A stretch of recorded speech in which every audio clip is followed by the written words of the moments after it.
भारत के संविधान का और संशोधन करने वाले विधेयक पर विचार किए जाए। शुद्धि के अद्यतन मत विभाजन इस प्रकार है: हाँ 298 298, ना 230 230। प्रस्ताव संविधान के अनुच्छेद 368 के उपबंधों के अनुसार सभा की कुल सदस्य संख्या के बहुमत द्वारा तथा सभा के उपस्थित और मत देने वाले सदस्यों के कम से कम 2/3 बहुमत द्वारा पारित नहीं हुआ। अब इस संविधान संशोधन पर विधेयक पर आगे की कार्रवाई करना संभव नहीं है। 12 বছর পর এই প্রথম দিল্লির মসনদ এতটা কাঁপল যে নরেন্দ্র মোদী আর অমিত শাহের গণিতকে অপরাজেয় ভাবা হতো। সংসদের ফ্লোরে সেই অঙ্কের হাড়গোড় বেরিয়ে পড়ল। কেন মাঝপথে মুখ থুবড়ে পড়ল মোদীজির স্বপ্নের মহিলা বিল? কেন অমিত শাহের দেওয়া গোল্ডেন অফার সপাটে প্রত্যাখ্যান করলো দক্ষিণ ভারত?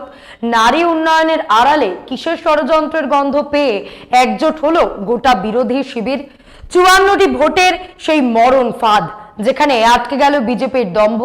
তার চেয়েও বড় কৌতূহল, পশ্চিমবঙ্গের হাই ভোল্টেজ নির্বাচনের মাত্র 6 দিন আগে কি মোদীজির পলিটিক্যাল ম্যাজিকের পর্দা সরে গেল, নাকি এটাই সেই পতনের শুরু যা আগে কেউ কল্পনাও করেনি?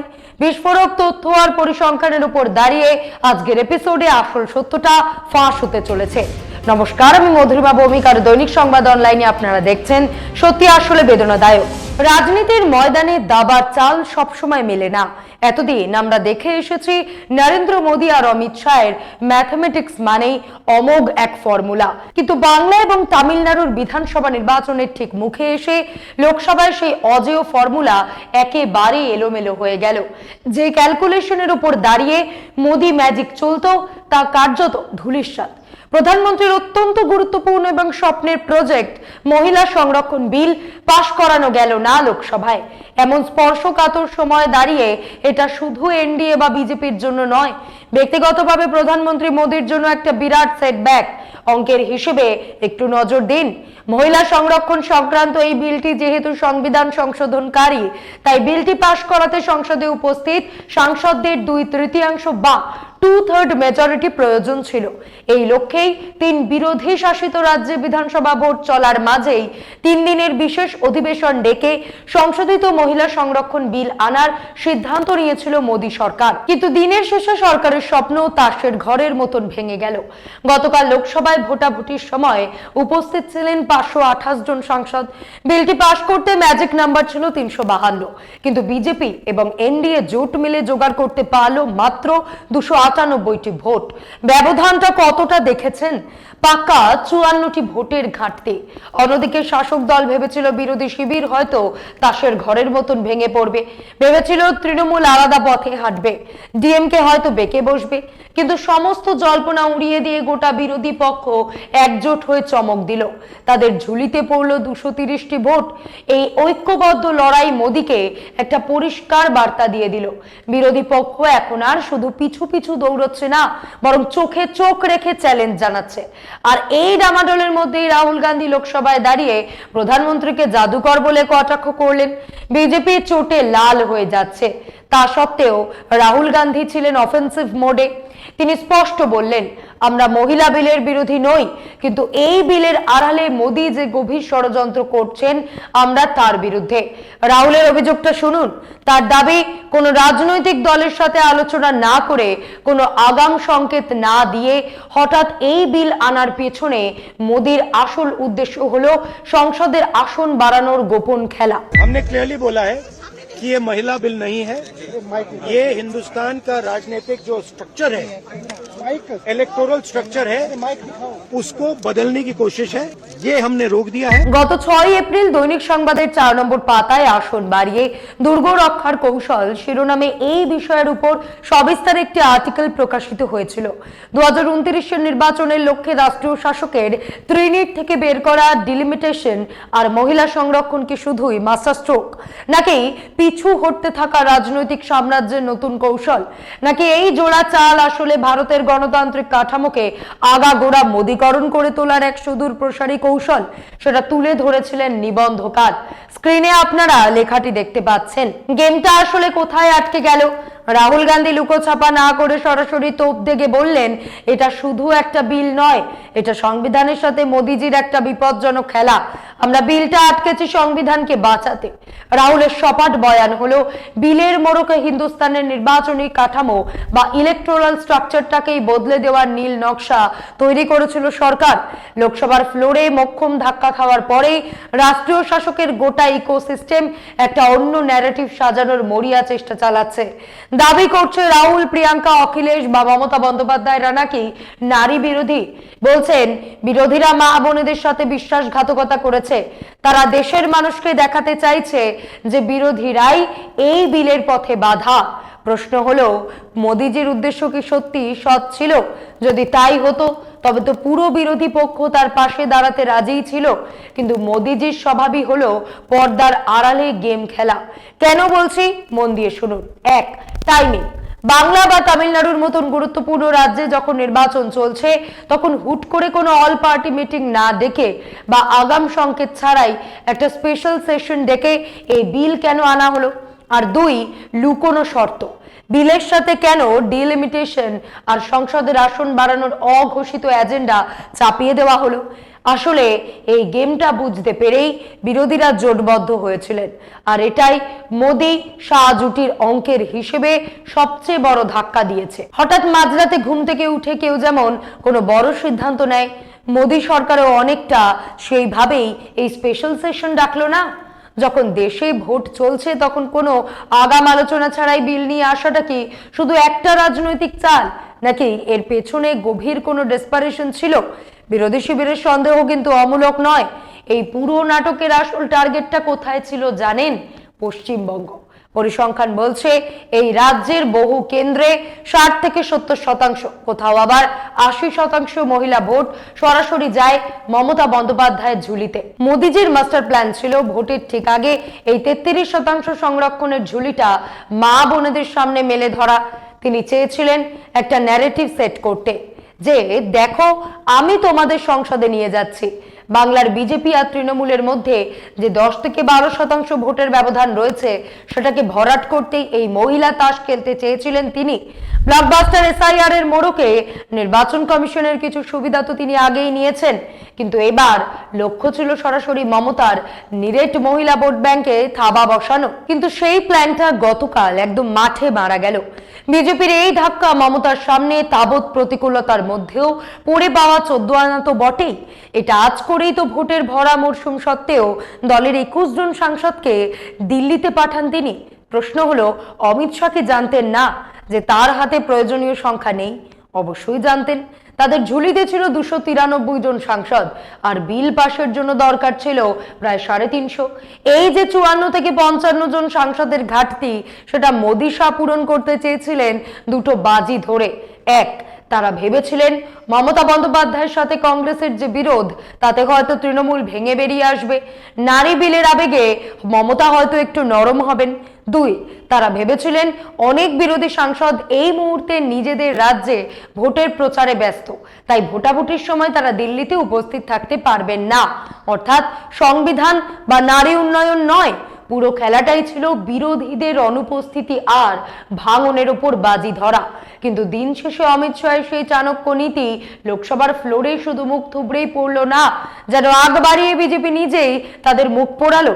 বিরোধীরা ভাঙলো তো নাই, বরং একজোট হয়ে বুঝিয়ে দিল হিসেবটা উল্টে গেছে।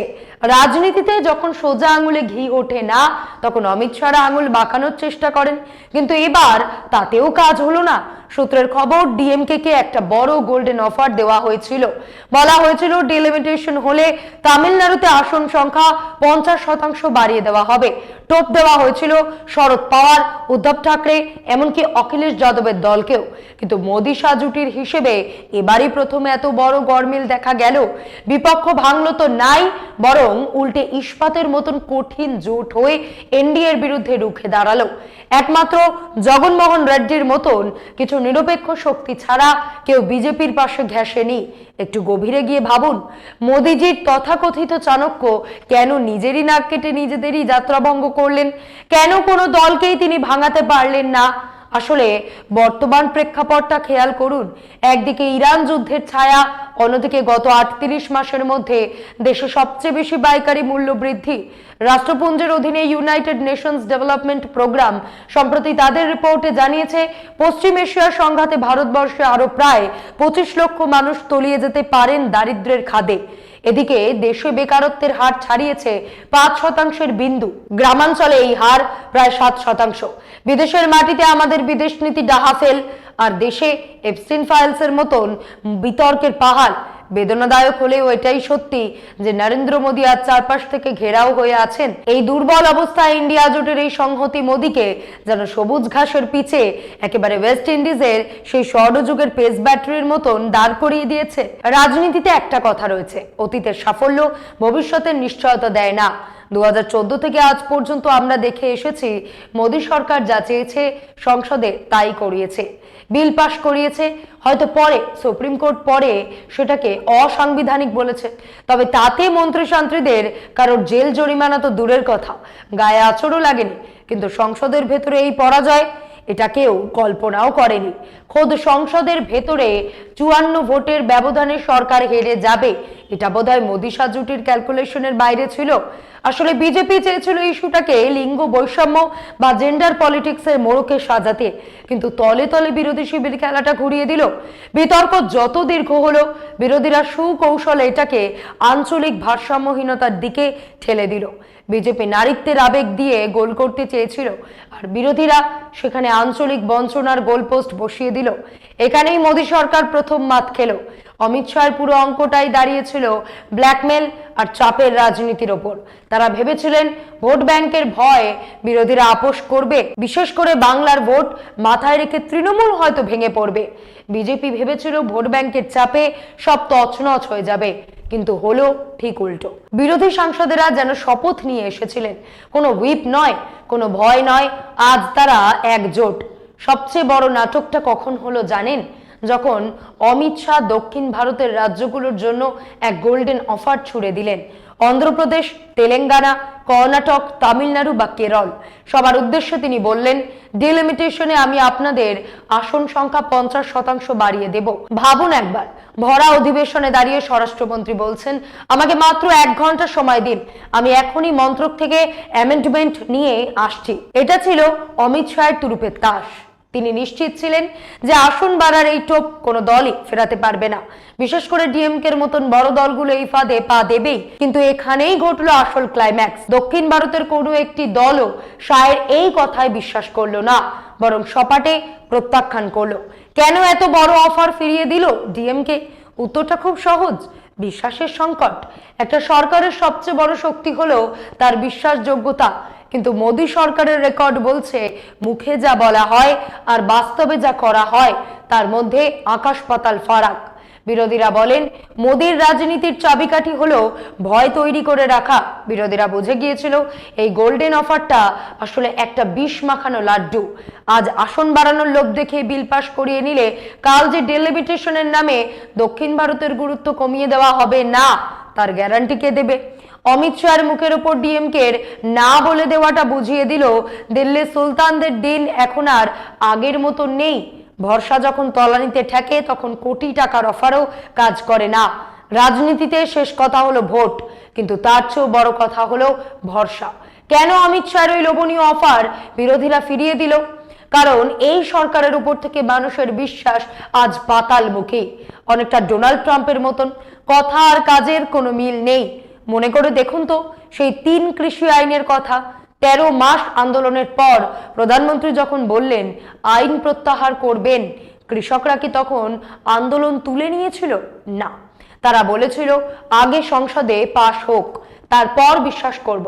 নোটবন্দির সময় বলা হয়েছিল 50 দিন সময় দিন, ভুল হলে যে কোনো মোড়ে শাস্তি দেবেন। সেই 50 দিন তো কবেই পার হয়েছে, মোদিজির দেখা কি পাওয়া গেছে? উত্তরপ্রদেশে ভোটের আগে বলা হয়েছিল হোলি দীপাবলিতে ফ্রি সিলিন্ডার মিলবে, সেই সিলিন্ডার কি আজও কারোর রান্নাঘরে পৌঁছেছে? গত বছর দিল্লি বিধানসভা নির্বাচনে মোদি জনসভায় দাঁড়িয়ে প্রতিশ্রুতি দিয়েছিলেন ক্ষমতায় এলে সব মহিলার ব্যাংক অ্যাকাউন্টে প্রতি মাসে 2500 টাকা করে দেওয়া হবে। আজ অবধিও দিল্লিতে কোনো মহিলার অ্যাকাউন্টে এক কানা কড়িও আসেনি।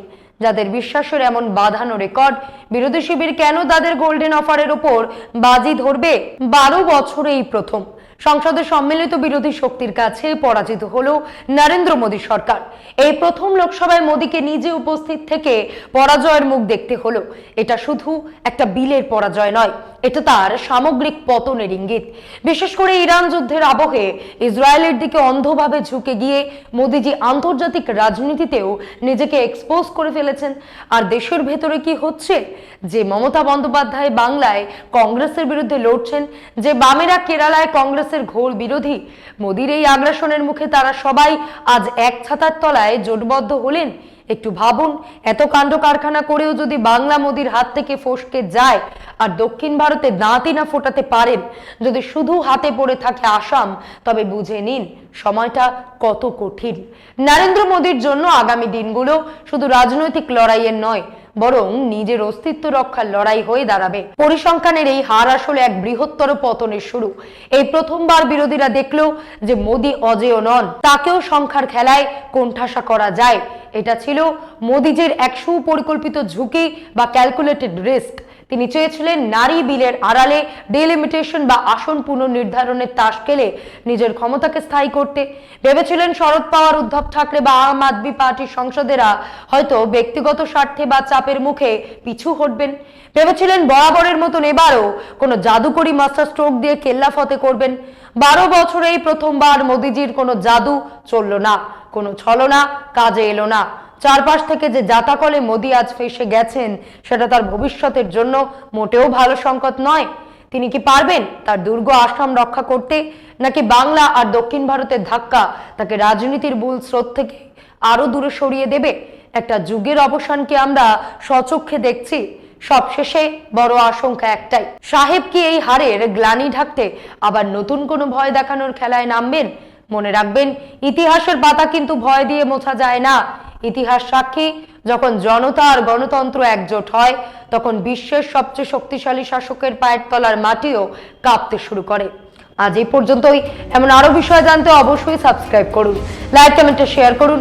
দেখতে থাকুন দৈনিক সংবাদ, শুধু নামই যথেষ্ট।